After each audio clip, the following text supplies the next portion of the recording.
a girl lived in a strange home. Yellow tape was stuck everywhere. It stretched from the entryway all the way to the bedroom, splitting the home into two separate zones. Outside the tape were the girl and her mom. Inside the tape was only her dad. Her mom had one strict rule. Dad could never step outside the taped area. Even if his toes only brushed the edge, Mom would instantly fly into a rage. Besides separating him physically, Mom also completely isolated Dad emotionally, usually treating him like he did not exist, and forbidding him from talking to their daughter. She also demanded that her daughter never step on the tape. Even the dining table was split in two. Dad could only curl up in the tiny corner marked off by tape, eating cold convenience store lunches alone. Though the family of three sat at the same table, it was like they lived in two parallel worlds that could never meet. This life went on for a full 14 years. Their daughter IKA had lived under these rules since she could remember. She did not know why Mom trapped Dad with tape, or what had happened between her parents, until her 18th birthday drew near, and she finally decided to uncover the tape mystery hidden in this family for 14 years. The fastest way to get answers was to ask the people involved, but IKA did not dare ask Mom, because whenever Mom heard anything related to Dad, she would lose control instantly, so she could only pin her hopes on Dad. Early the next morning, she followed Dad out,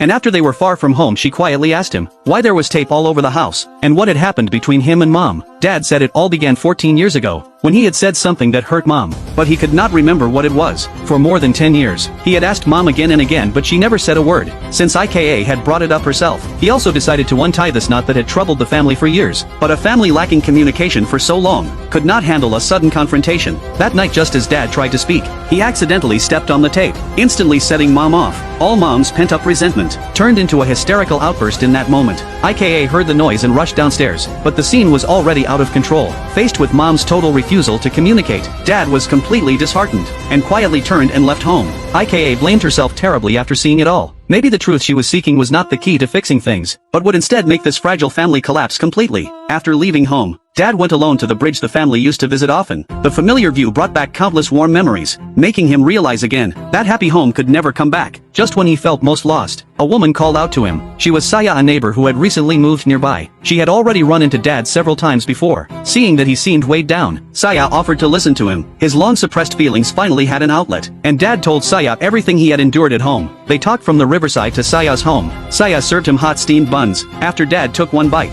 that long-lost warmth of everyday life instantly filled the sense of home he had been missing for years. With the mood set like this, Sada said everyone needs a warm harbor. Since Mom did not know how to cherish Dad, she was willing to be the place that accepted him. This sudden crossing of boundaries immediately triggered Dad's defenses. He only wanted someone to talk to and did not want to betray his wife, so he hurriedly thanked her and fled from Saya's home. But Saya was not the least bit upset about being rejected, because her appearance was never a coincidence. She had known Dad long before this, being neighbors running into him and listening to him. Even this quickly developing connection were all part of a script she carefully designed to get close to him. She had only one goal: to make Dad her husband, and the perfect father for her son. At the same time, a new person entered Ika's life. Saya's son Hikaru transferred into Ika's high school, and happened to be placed in the same class. With his handsome looks, Hikaru quickly became the center of attention. Even the most popular girl, Sweetie, took the initiative to talk to him. But Hikaru only cared about IKA. Though it was their first meeting, he felt an indescribable familiarity about her, as if they had known each other before. And this strange familiarity soon became real fate. At lunch, they met again on the balcony,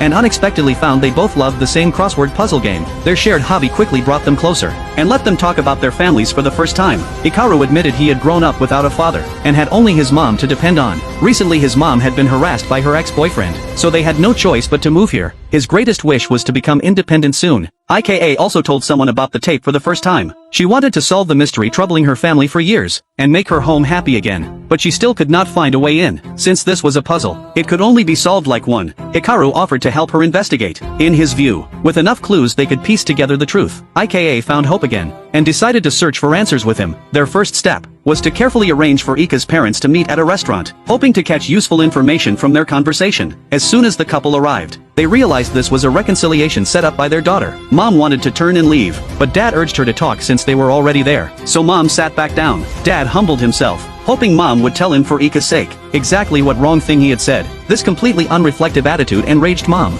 She snapped that he had messed up without even knowing it, and still had the nerve to ask. Mom made her position clear on the spot. She would not reveal a single word. The only way to remove the tape was for Dad to remember on his own. Seeing Dad rack his brain yet still look completely lost, Mom was so angry she poured juice over his head. Before leaving she warned him, if he really could not remember, he should go home and stare at the photo in his room and reflect. Though her parents parted on bad terms, IKA and Hikaru finally obtained the first key clue to the tape mystery: the photo in Dad's room. As long as they figured out that photo's secret, they might solve the tape mystery. They decided to follow this clue. As it happened, mom had a meeting with the homeroom teacher the next day, so IKA decided to enter dad's room while mom was away, and see what kind of photo it was. After arriving at school the next day, IKA kept watching the school gate, until she confirmed mom had gone inside. Then she sprinted home. Meanwhile at school, mom met Ika's homeroom teacher Tamura. Tamura was a divorced single father, and his daughter was Sweetie. Tamura mentioned that IKA was a bit withdrawn in class, quiet and without friends. Mom's expression changed at once. Thinking back on Ika's recent strange behavior, she suddenly realized she had been obsessed with punishing her husband,